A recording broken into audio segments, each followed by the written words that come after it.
Oke, kita mulai ya. Nah, kemarin karena kita sudah membahas mengenai filsafat hukum itu secara umum, terus kita akan mempelajari apa saja begitu.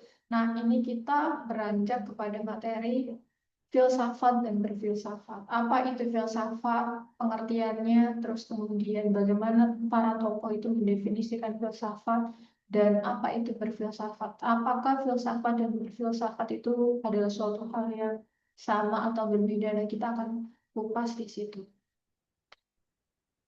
eh ini kalau kita biasanya membaca buku atau kita mendengarkan apa namanya definisi-definisi filsafat seperti yang saya spoiler kemarin begitu. Kalau filsafat itu ada dua kata, philo dan sophos atau philos dan sophia. Nah, philo itu artinya cinta, sophia artinya kebijaksanaan atau kearifan. Em, Artinya, kalau filsafat itu adalah mencintai kebijaksanaan, gitu.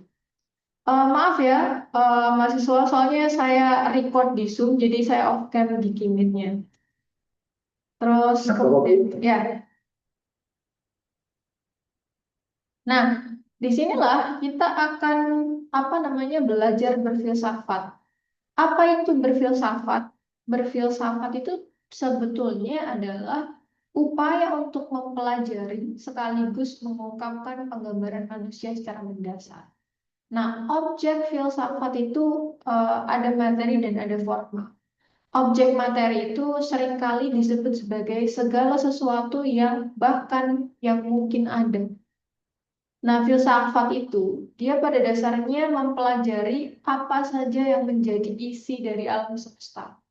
Mulai dari benda mati, terus kemudian tumbuhan, hewan, manusia, bahkan mempelajari juga sang pencipta. Oleh karena itu, objek ini pada dasarnya itu seringkali disebut sebagai kenyataan atau realita. Apa yang terlihat oleh mata, gitu. Wah, apa yang terlihat dan apa yang tidak terlihat.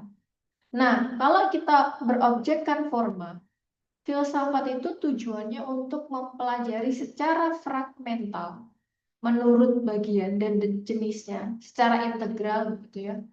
Atau menurut keterkaitan antara bagian-bagian dan jenis-jenis di dalam suatu keutuhan secara keseluruhan. Nah, kalau dari bahasa Arab, filsafat itu artinya falsafah. Terus kalau bahasa Yunani artinya filosofia. Uh, Philein dari dua kata philein atau philia artinya sama juga mencintai atau cinta. Nah, sophia itu kebijaksanaan. Sebetulnya filsafat itu pendek kata adalah orang yang mencintai kebijaksanaan. Makanya di Yunani itu orang-orang yang berfilsafat itu disebut sebagai filsuf. Nah, Plato sebagai filsuf itu mendeskripsikan atau mengartikan filsafat sebagai suatu ilmu pengetahuan yang digunakan atau yang berminat untuk mencapai suatu kebenaran yang asli atau kebenaran yang hakiki begitu.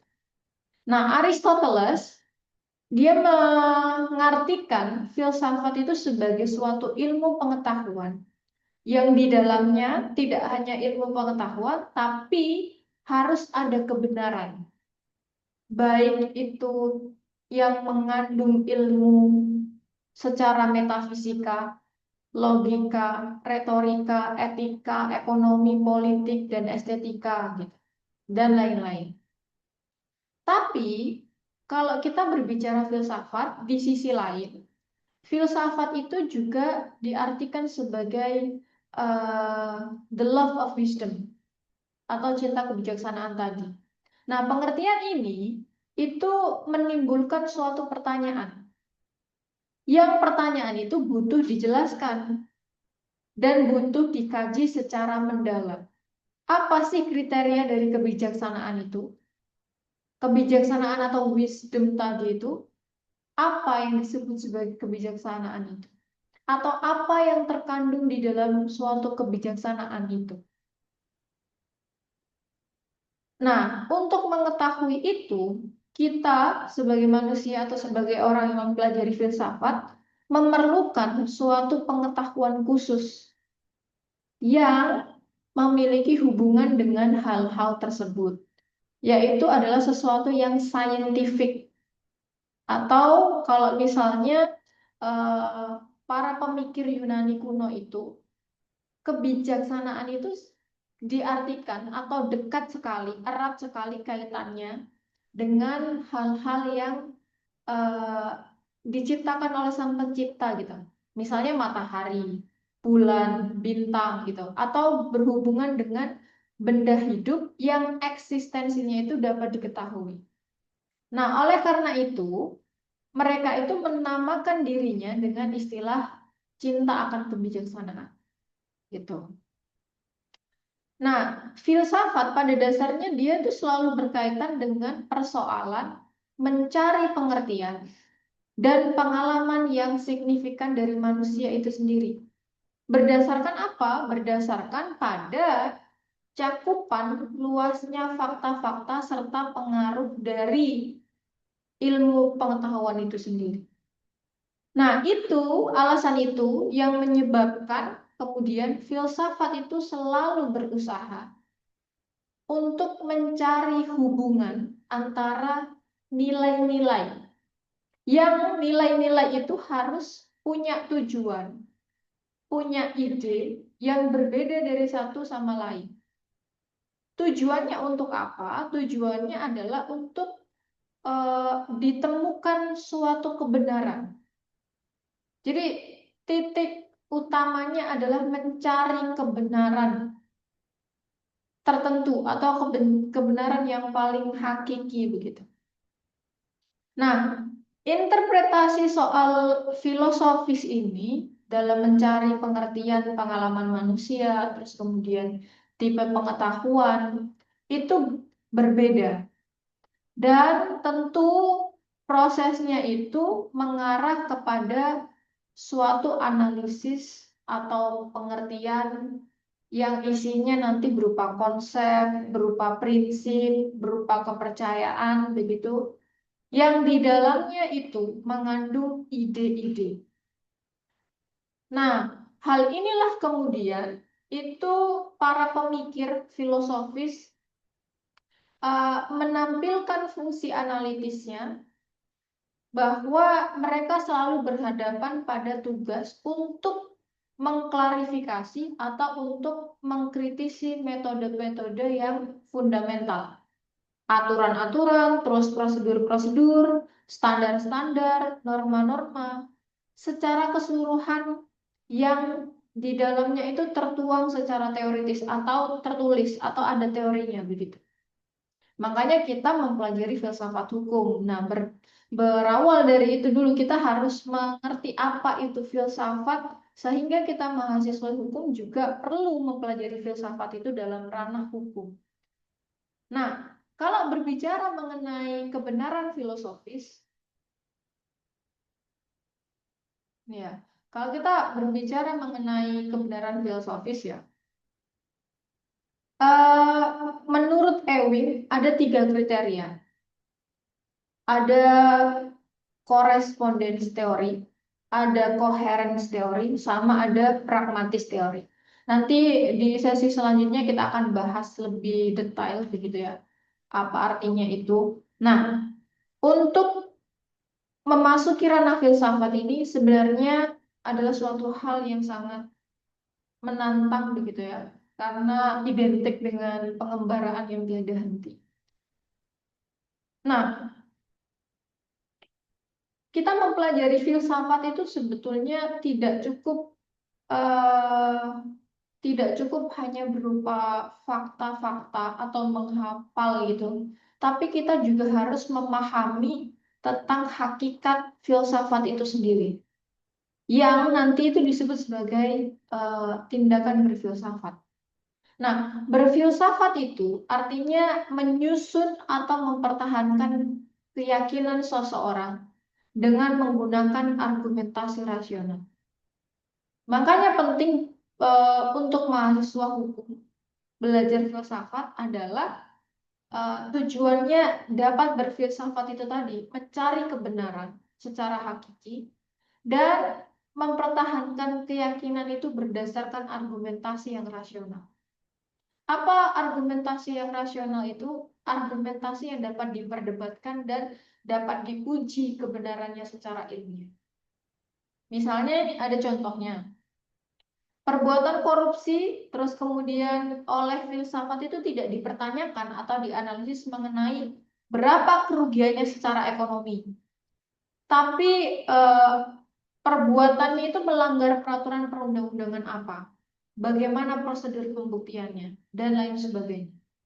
Itu secara hukum normatif begitu. Kalau kita mempertanyakan perundang-undangan apa yang dilanggar, bagaimana prosedur pembuktiannya, itu kita hanya berbicara dalam tataran hukum normatif.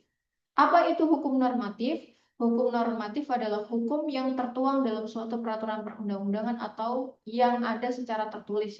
Itu normatif.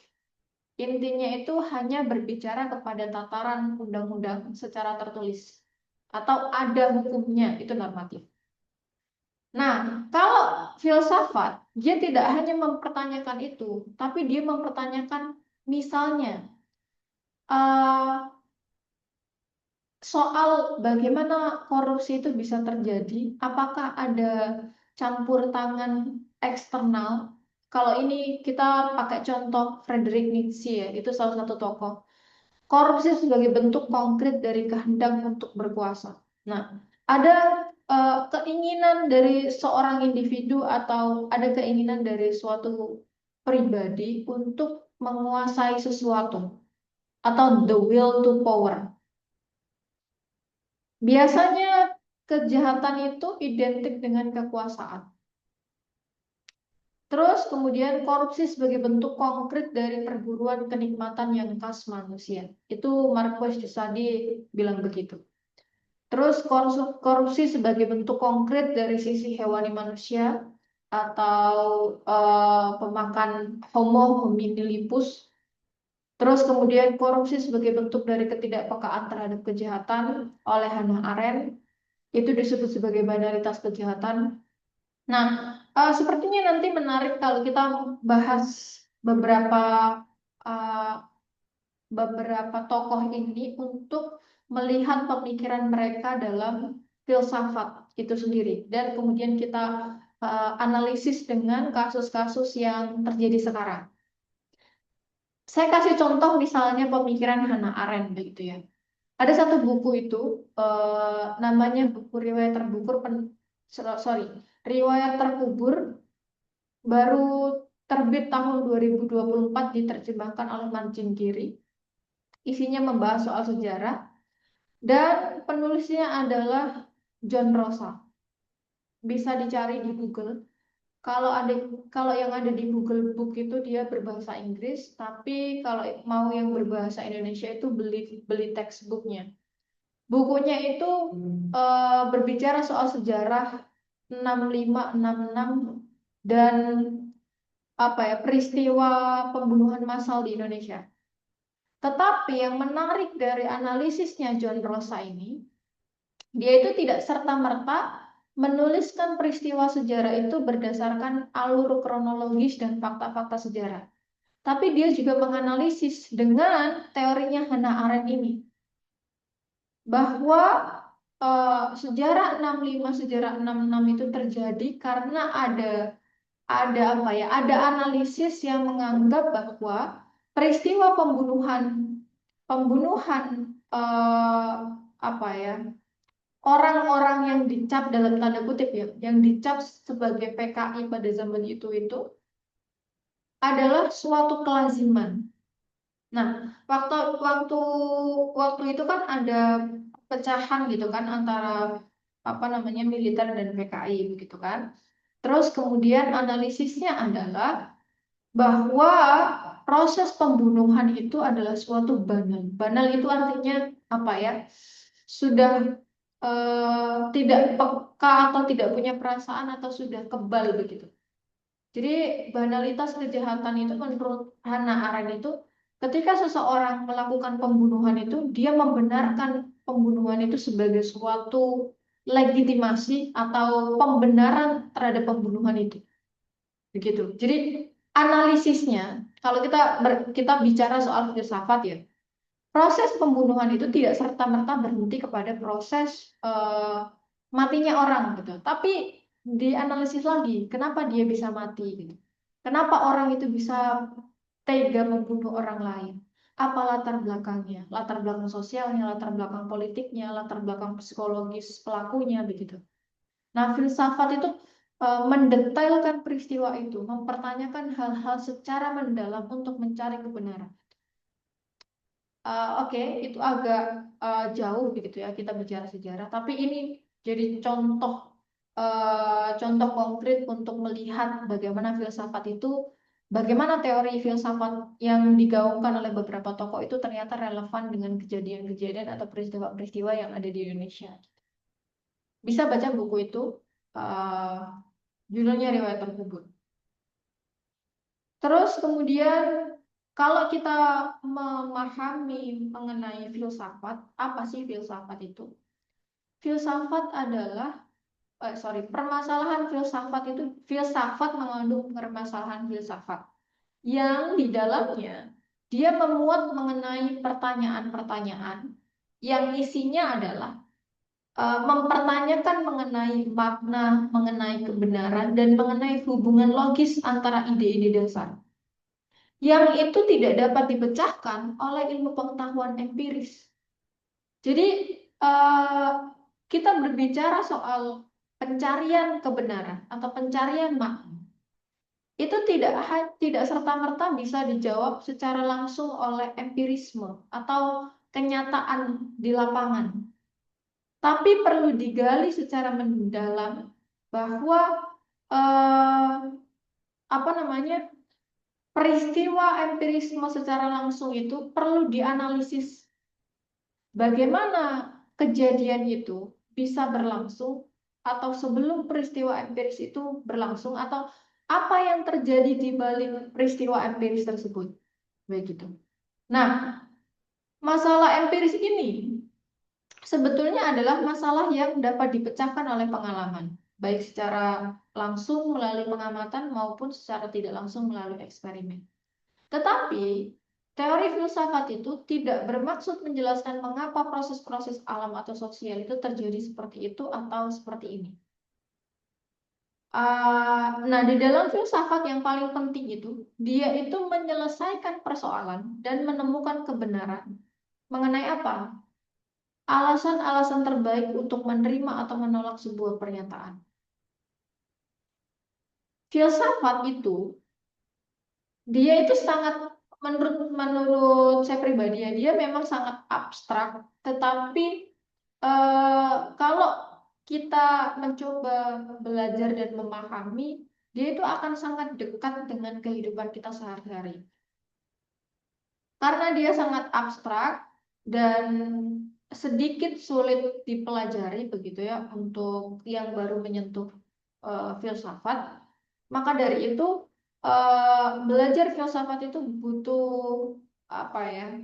Butuh trigger yang kuat dan butuh butuh semangat untuk konsisten belajar itu, terutama membaca. Yang paling penting untuk belajar filsafat adalah membiasakan membaca itu tadi. Karena kalau kita ngomongin penggalian kebenaran, media apa atau cara apa yang bisa kita lakukan untuk menguji suatu kebenaran itu?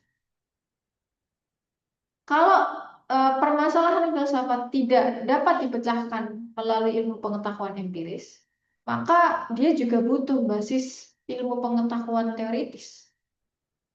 Nah, jawaban filsafat itu tidak pernah abadi. Oleh karena itu, filsafat itu tidak pernah selesai dan tidak pernah sampai pada akhir sebuah permasalahan atau sebuah masalah.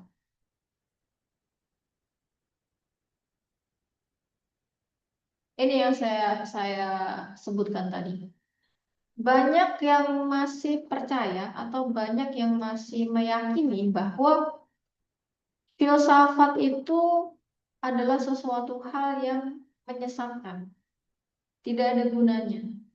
bahkan berbahaya begitu. Itu adalah kata orang-orang yang tidak mampu berpikir. Karena, kenapa begitu? Karena eh, pada dasarnya filsafat itu adalah mengasah cara berpikir atau mengasah pola berpikir gitu. Untuk mencari kebenaran tadi.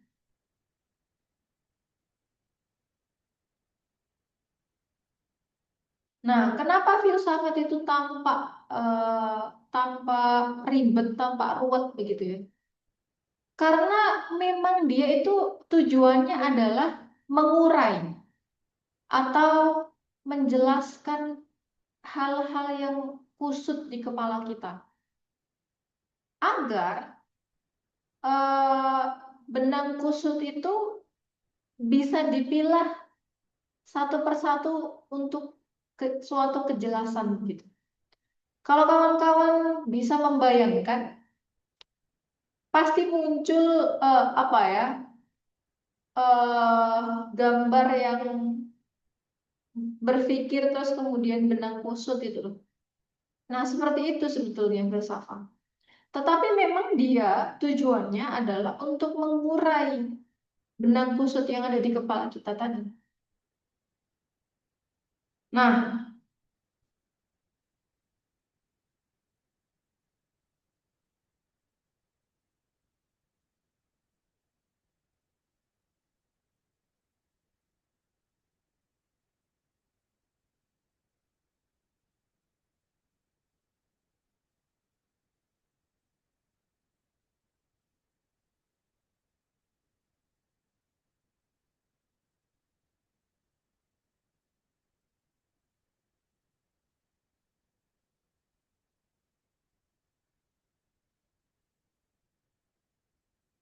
filsafat itu memang dia mempertanyakan segala hal. Dia mempertanyakan mengapa sih semua ini ada, terus kemudian mengapa hal demikian bisa terjadi dan lain sebagainya. Nah, filsafat itu dia merefleksikan suatu kegiatan berpikir dan eh, meluruskan cara berpikir kita agar bisa berpikir secara rasional. Filsafat itu tujuannya harus memberikan argumentasi pada setiap pemahaman yang di dalamnya itu terbuka bagi kontra argumentasi atau bantahan-bantahan terhadap dalilnya. Nah, filsafat yang isinya dalil-dalil itu, dia itu memiliki atau mengungkapkan suatu keberlakuan secara umum yang memang ada kebenarannya.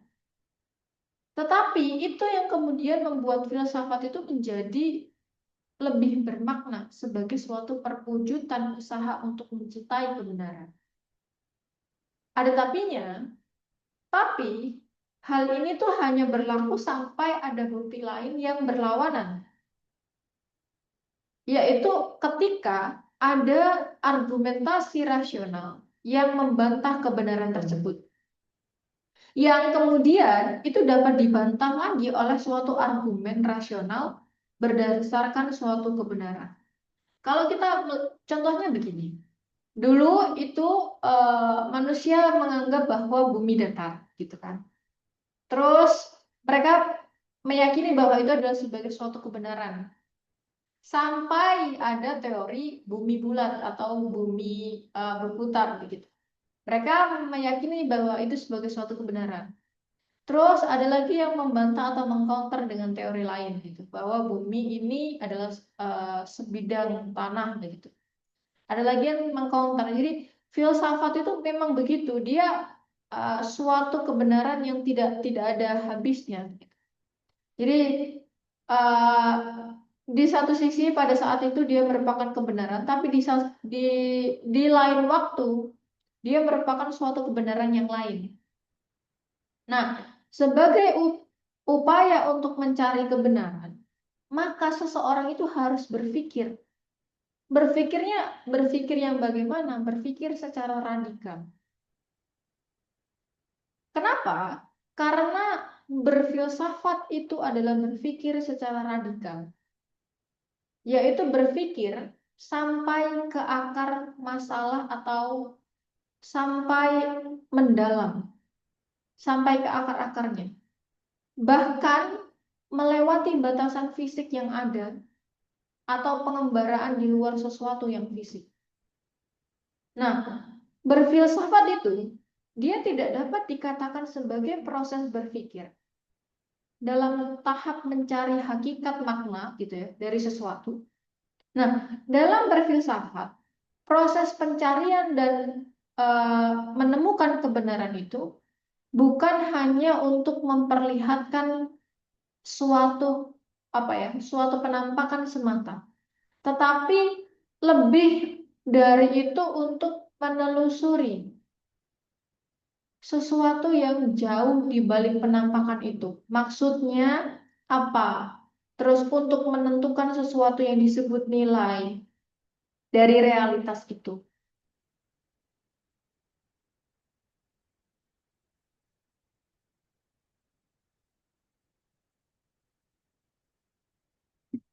Nah, kalau kita belajar filsafat itu kan saya sering bilang ya. Saya dari tadi bilang bahwa kita itu belajar filsafat itu sangat terlihat abstrak sekali. Makanya ada eh, tanggapan bahwa filsafat itu tidak ada gunanya. Spekulasi soal teori-teori itu tidak menginjak bumi atau tidak relevan. Karena orang-orang filsafat atau filsuf-filsuf itu atau berfilsafat itu adalah kerjaan orang-orang yang frustasi. Tapi pada dasarnya sebetulnya eh, lebih tidak ada gunanya dan lebih menyedihkan pada orang yang sibuk bekerja tanpa tahu apa yang sebenarnya dia butuhkan dan dia rindukan. Dia tidak bisa melihat kemungkinan lain karena ya yang dijalaninya itu hanya rutinitas semu saja gitu. Nah, filsafat itu hadir atau proses berfilsafat itu hadir untuk melatih seseorang atau melatih manusia secara berani dengan mempersoalkan apa yang sesungguhnya kita butuhkan dan kita rindukan.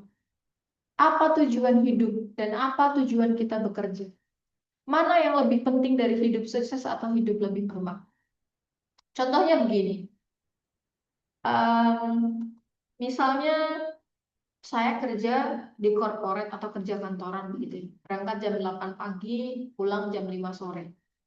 Terus kemudian begitu terus selama bertahun-tahun. Itu terjadi selama bertahun-tahun. Nah, saya berpikir bahwa rutinitas saya itu memang tidak ada salahnya. Betul, rutinitas saya terjadi begitu saja secara bertahun-tahun. Misalnya selama 5 tahun saya begitu terus kerja, begitu. Misalnya kerja di hukum begitu ya, karena lulusan hukum. Nah, saya tidak pernah mempertanyakan kenapa saya bekerja serajin itu, pergi jam 8 pagi, pulang jam 5 sore. Apakah saya mengejar kekayaan atau saya mengejar kebahagiaan di dunia ini, gitu kan? Apa yang saya persoalkan begitu? Apa yang saya cari? Uangkah yang saya cari? Jabatankah yang saya cari? Atau apa yang mau saya cari dalam hidup ini? Begitu. Filsafat itu sebetulnya adalah proses perenungan atau proses berpikir. Kalau anak-anak sekarang mungkin sebutnya insomnia begitu ya. Ketika malam hari terjaga, insomnia begitu, terus mereka berpikir overthinking, malam-malam nggak bisa tidur terus overthinking. Nah, ketika overthinking itu mereka pada dasarnya sedang melakukan filsafat uh, dalam overthinkingnya. Karena dalam proses overthinking itu yang mereka pikirkan bukan hanya saya mau makan apa hari ini, tapi mereka juga berpikir bahwa Kenapa ya hidup saya begini-begini saja? Kenapa ya hidup saya membosankan? Apa yang perlu saya lakukan atau apa yang sudah saya lakukan tapi hasilnya tidak memuaskan? Kenapa saya melakukan itu dan lain sebagainya. Nah, proses-proses itulah yang tidak disadari itu merupakan suatu proses filsafat begitu. Karena sebetulnya yang lebih berbahaya dari filsafat itu adalah ketika manusia takut untuk berpikir, takut untuk berimajinasi, takut untuk menggambarkan sesuatu atau takut untuk membayangkan sesuatu. Jangan heran dan jangan menyangka bahwa adakah orang yang takut berpikir? Ada, banyak. Untuk sekedar memikirkan bahwa apa ya, besok dia bisa melawan atau besok dia bisa berangkat telat, banyak orang yang seperti itu. Takut berpikir misalnya, nggak usahlah mikir aneh-aneh, nggak usahlah mikir macam-macam begitu. Padahal filsafat itu adalah berpikir secara radikal begitu. Nah, orang-orang yang demikian itu lebih berbahaya karena mereka adalah orang-orang yang paling siap untuk melakukan bom bunuh diri dan menghancurkan orang lain. Nah, filsafat itu sebetulnya membuat kita berani mempertanyakan soal keyakinan-keyakinan religius yang terlampau naif, agresif, dan destruktif. Makanya, eh, filsafat itu disebut sebagai hal yang tidak berguna, bahkan sesuatu yang berbahaya. Karena dalam filsafat, dalam proses berfilsafat, muncullah kritisisme itu. Yang dimana kritisisme itu, dia mempertanyakan sesuatu-sesuatu yang dia anggap itu meragukan atau diragukan kebenaran. Makanya kemudian filsafat dianggap sebagai sesuatu yang radikal, sesuatu yang berbahaya, karena dalam proses berpikirnya, dia berani mempertanyakan sesuatu yang sudah terjadi selama bertahun-tahun.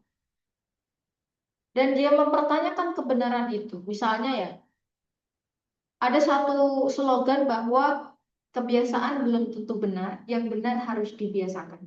Nah, ini kan cara berpikir filsafat sebetulnya. Kebiasaan belum tentu benar, ya kan? Yang benar harus dibiasakan.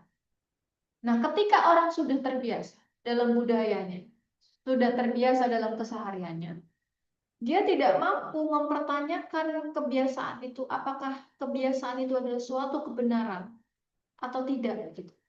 Nah, orang-orang filsafat adalah orang-orang yang mampu mempertanyakan kebiasaan itu. Makanya dia disebut sebagai berbahaya. Karena dia merusak tatanan kebiasaan itu. Yang pada dasarnya kebiasaan itu belum tentu benar. Nah, itu menakutkan bagi orang-orang fundamental atau orang-orang apa ya, orang-orang feodal, orang-orang ortodoks gitu. Karena dia meruntuhkan susunan hierarki yang sudah ada dengan mempertanyakan suatu kebenaran tadi. Apa itu filsafat? Ini pertanyaan. Kita sudah melihat deskripsi, definisi, terus kemudian berfilsafat dan lain sebagainya. Pertanyaannya, apa sih itu filsafat itu? Kalau menurut ilmu pengetahuan, ada dua perspektif dalam melihat filsafat, yaitu filsafat dalam arti produk atau pandangan hidup atau ideologi, dan filsafat dalam arti proses atau ilmu. Apa itu pandangan hidup atau ideologi? Adalah suatu produk atau hasil pilihan, kesepakatan, perjanjian luhur, atau genetivus subjektivus, atau subjek yang memberi penilaian terhadap segala sesuatu, yang nantinya dia disebut sebagai suatu falsafah. Kalau kita nih, Pancasila dianggap sebagai suatu falsafah bangsa gitu kan.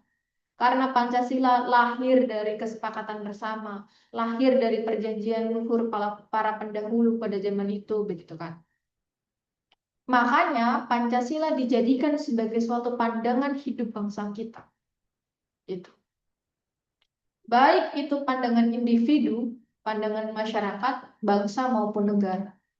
Nah, pandangan hidup suatu bangsa itu disebut sebagai ideologi nasional juga. Jadi Pancasila itu sebetulnya bisa disebut sebagai ideologi juga.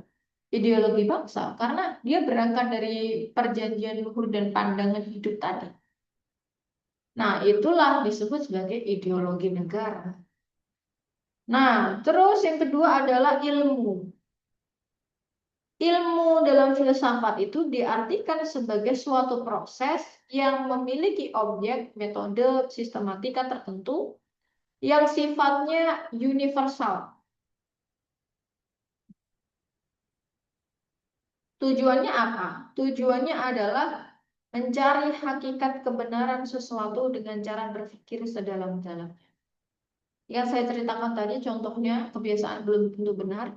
Orang yang berpikir, orang yang mampu atau berani berpikir, dia akan mempertanyakan, apakah kebiasaan yang kami lakukan, yang saya lakukan, yang masyarakat lakukan ini adalah suatu kebenaran yang hak atau kebenaran yang dibuat-buat begitu.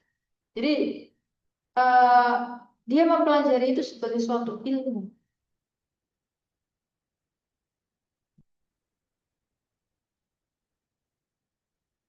Setelah kita menjawab pertanyaan apa itu filsafat, tujuannya apa mempelajari filsafat itu?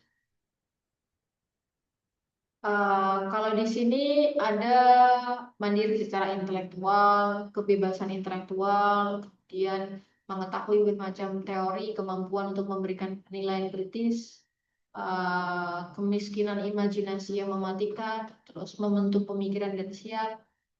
Nah, kenapa kemarin saya bilang bahwa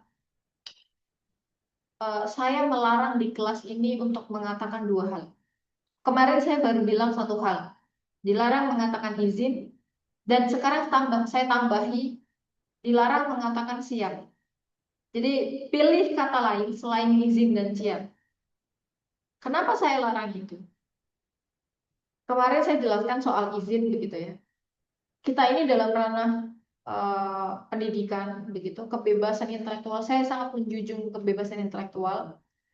Selemah-lemahnya iman, saya membebaskan untuk semua orang di kelas saya, di mata kuliah saya, untuk menyampaikan pendapat atau menyampaikan argumentasinya, menyanggah atau bahkan tidak setuju dengan apa yang saya sampaikan. Makanya saya melarang membiasakan budaya izin, karena budaya izin itu ada dalam struktur kekuasaan atau ketimpangan relasi. Nah, saya dalam kelas saya tidak ingin ada ketimpangan relasi itu. Walaupun eh, tentu ada relasi kuasa pasti begitu kan. Tapi saya ingin meminimalisir itu. Jadi kelas kita adalah kelas egaliter, kelas yang sama rata begitu. Terus siap. Kenapa saya melarang siap? Karena siap itu adalah proses otomatis yang ada di otak kita menyampaikan bahwa oke begitu kan. Oke itu masih ada proses berpikir iya atau tidak. Tapi kalau siap, mau nggak mau dia harus melakukan. Tidak ada proses berpikirnya. Ketika saya bilang A, kalian bilang siap, tidak ada proses berpikir di situ. Apa yang saya sampaikan menjadi suatu kebenaran bagi kalian. Iya atau tidak?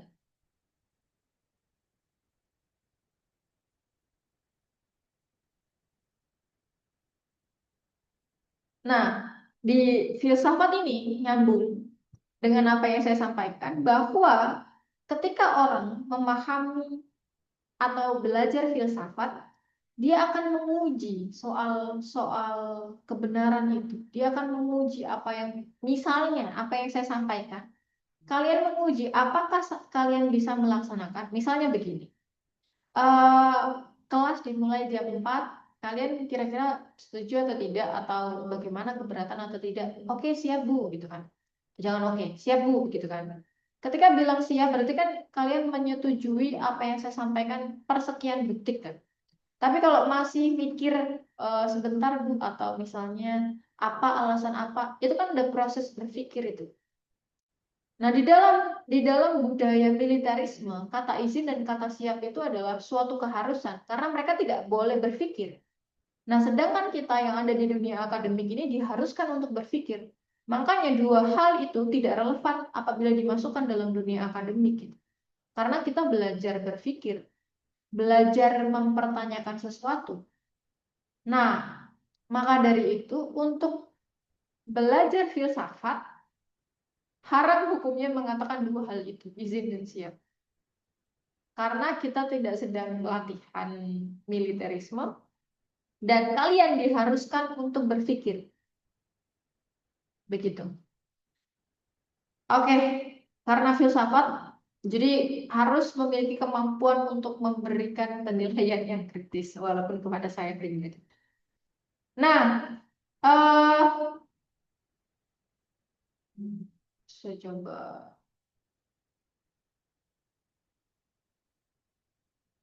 Terus yang kedua adalah bagaimana cara berpikir filsafat? Apa perbedaannya dengan berpikir bukan filsafat? Nah, kalau kita berbicara filsafat, ada beberapa karakteristiknya. Komprehensif, kritis, reflektif, radikal, spekulatif, esensial, mendasar, atau fundamental. Definisinya bisa dibaca di PPT ini, tapi untuk lebih jelasnya bahwa berpikir secara filsafat itu tidak serta-merta hanya berpikir saja, tapi ada karakteristiknya. Berpikir dengan berpikir kritis itu tingkatannya yang berbeda. Berpikir dengan reflektif tingkatannya jelas berbeda. Karena ketika seseorang berpikir, dia bisa saja berpikir hal-hal di luar apa namanya ilmu pengetahuan atau di luar konteks gitu ya. Jadi ada karakteristiknya.